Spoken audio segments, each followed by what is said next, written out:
Hello friends, welcome back to Anbu Thozhigal Vlogs. நான் உங்கள் அன்பு தோழி சத்யா. இன்னைக்கு நம்ம என்ன ரெசிபி செய்ய போறோம்னா, இன்னைக்கு மட்டன் குழம்பு தான் செய்ய போறோம். இது நம்ம சின்ன வயசுல நம்ம பாட்டி எல்லாம் செஞ்சிருப்பாங்க இந்த மாதிரி மட்டன் குழம்பு. எங்க பாட்டி கிட்ட இருந்து எங்க அத்தை கத்துக்கிட்டாங்க. எங்க அத்தை கிட்ட இருந்து நான் கத்துக்கிட்டேன். சோ அந்த ரெசிபி தான் இன்னைக்கு பார்க்க போறோம். இதுல நான் நிறைய டிப்ஸ் சொல்லியிருக்கேன். சோ கடைசி வரைக்கும் வீடியோவை ஸ்கிப் பண்ணாம பாருங்க. வாங்க வீடியோக்குள்ள போகலாம். இந்த மட்டன் குழம்புக்கு நம்ம முதல் ஒரு குக்கர் எடுத்துக்கலாம். நான் ஒரு 1/4 கிலோ மட்டனை நல்லா மஞ்சள் தூள் போட்டு கழுவி நல்லா சுத்தப்படுத்தி எடுத்து வச்சுருக்கேன். இந்த மட்டனை இந்த குக்கரில் சேர்த்துக்கலாம். அடுத்து நான் ஒரு 2 வெங்காயத்தை நல்லா பொடி பொடியாக நறுக்கி வச்சுருக்கேன். அதில் பாதி அளவு வெங்காயத்தை இந்த மட்டனில் சேர்த்துக்கலாம். நெக்ஸ்ட்டு ஒரு 2 மீடியம் சைஸ் தக்காளியை பொடி பொடியாக நறுக்கி வச்சுருக்கேன். அந்த தக்காளி முழுசையும் சேர்த்துக்கலாம். அடுத்து ஒரு 1/2 டீஸ்பூன் அளவுக்கு மஞ்சள் தூள் இதில் சேர்த்துக்கலாம். அடுத்து மட்டன் மசாலா தூள், இது பேக்கெட்டில் வரக்கூடிய மட்டன் மசாலா தூள், இதை ஒரு டீஸ்பூன் அளவுக்கு இதில் சேர்த்துக்கலாம். இது ஆப்ஷனல் தான், நீங்கள் விருப்பப்பட்டால் சேர்த்துக்கலாம். அடுத்து குழம்பு மிளகாய் தூள் 1/2 டேபிள் ஸ்பூன் அளவுக்கு சேர்த்துக்கலாம். நெக்ஸ்ட்டு இஞ்சி பூண்டு பேஸ்ட்டு சேர்த்துக்க போகிறோம். இது ஒரு 1/2 டேபிள் ஸ்பூன் அளவுக்கு இஞ்சி பூண்டு பேஸ்ட் சேர்த்துக்கலாம். அவ்வளோதாங்க, நம்ம சேர்க்க வேண்டிய பொருள் எல்லாம் சேர்த்தாச்சு. இப்போது இதில் தேவையான அளவு தண்ணி விட்டுக்கலாம். மட்டன் மூழ்கிற அளவுக்கு தண்ணி விட்டால் போதுமானது. அடுத்து நான் ஒரு 2 உருளைக்கிழங்கை பாதியாக கட் பண்ணியிருக்கேன். அந்த உருளைக்கிழங்கையும் இதிலையே போட்டு வேக வச்சிடலாம். தோலோடையே போட்டுக்கோங்க, ஒன்றும் பிரச்சனை கிடையாது. நல்லா கழுவி சேர்க்கணும். இப்போது இதை குக்கர் விசில் போட்டு மூடி ஒரு 5 விசில் வச்சு 2 விசில் சிம்மில் வச்சு இறக்கிக்கலாம். இப்போ ஒரு கடாய் வச்சு நான் 1 டேபிள் ஸ்பூன் அளவுக்கு மிளகு எடுத்திருக்கேன். அதை நல்லா ட்ரை ரோஸ்ட் பண்ணி பக்கத்தில் எடுத்து வச்சுக்கலாம். அடுத்து ஒரு மிக்ஸி ஜார் எடுத்துக்கலாம். அந்த மிக்ஸி ஜாரில் ஒரு 4 டேபிள் ஸ்பூன் அளவுக்கு நம்ம தேங்காயை சேர்த்துக்க போகிறோம். துருவின தேங்காய் தான் சேர்க்குறேன் நான். இந்த தேங்காயில் இப்போ ஒரு 4 முந்திரி ஆட் பண்ணிக்கலாம். அடுத்து ஒரு பெரிய பச்சை மிளகாயை 3 கிள்ளி ஆட் பண்ணியிருக்கேன். அடுத்து 1 டீஸ்பூன் அளவுக்கு சோம்பு ஆட் பண்ணிக்கலாம். ஸோ இதையெல்லாம் கொஞ்சமாக தண்ணி சேர்த்து நல்லா பேஸ்ட்டாக அரைச்சிட்டு வந்துடலாம். இப்போ பார்த்தீங்களா, நல்லா பேஸ்ட்டாக அரைச்சாச்சு.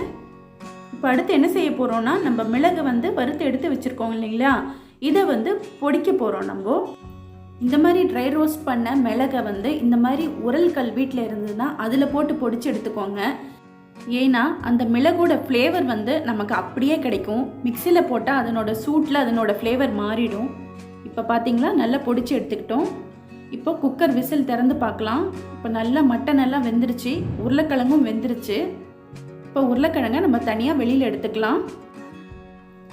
இப்போ உருளைக்கிழங்கெல்லாம் எடுத்துட்ட பிறகு மறுபடியும் ஸ்டவ் ஆன் பண்ணிக்கலாம். நம்ம குழம்புல இருக்கிற மட்டன் எல்லாம் நல்லா சாஃப்டாக வெந்துருச்சு. இப்போ இதில் நம்ம முருங்கைக்காயை சேர்த்துக்க போகிறோம். நான் ஒரு முருங்கைக்காயை நல்லா குட்டியான பீஸாக கட் பண்ணி எடுத்து வச்சுருக்கேன். ஸோ அதை இந்த கிரேவியில் சேர்த்துக்கலாம். இதுலேயே நல்லா வெந்துடும் முருங்கைக்காய். ஸோ கலந்து விட்டுட்டு கொஞ்ச நேரம் கொதிக்க விடலாம். ஒரு தட்டு போட்டு மூடிக்கலாம். இப்போ ஒரு 5 நிமிஷம் கழித்து பார்க்கலாம். நம்ம குழம்பு நல்லா கொதிச்சிட்ருக்கு. முருங்கைக்காயெல்லாம் வெந்துருச்சான்னு எடுத்து பார்க்கலாம். முருங்கைக்காய் 50% வெந்திருக்கு, இன்னும் கொஞ்சம் வேகணும். இப்போ நம்ம அரைச்சி வச்சுருக்கோம் இல்லையா அந்த தேங்காய் பேஸ்ட்டு, அதை இந்த கிரேவியில் சேர்த்துக்கலாம். கொஞ்சம் மிக்சியையும் கழுவி தண்ணி அதில் சேர்த்துக்கலாம். ஏன்னா இந்த குழம்பு தண்ணியாக இருந்தால் தாங்க டேஸ்ட்டாக இருக்கும். இப்போ நல்லா மிக்ஸ் பண்ணி விட்டுருங்க.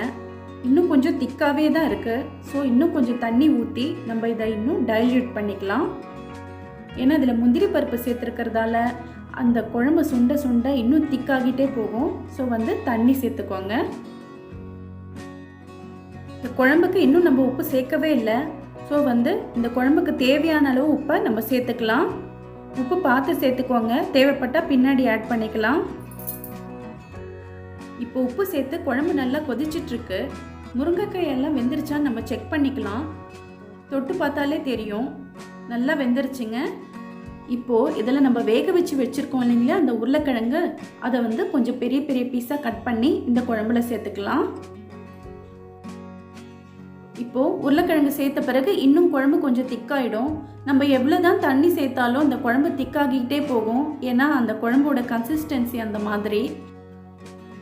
இப்போ குழம்பு நல்லா கொதிச்சிருச்சு. இந்த குழம்புக்கு நம்ம ஒரு தாளிப்பு செய்ய போகிறோம்.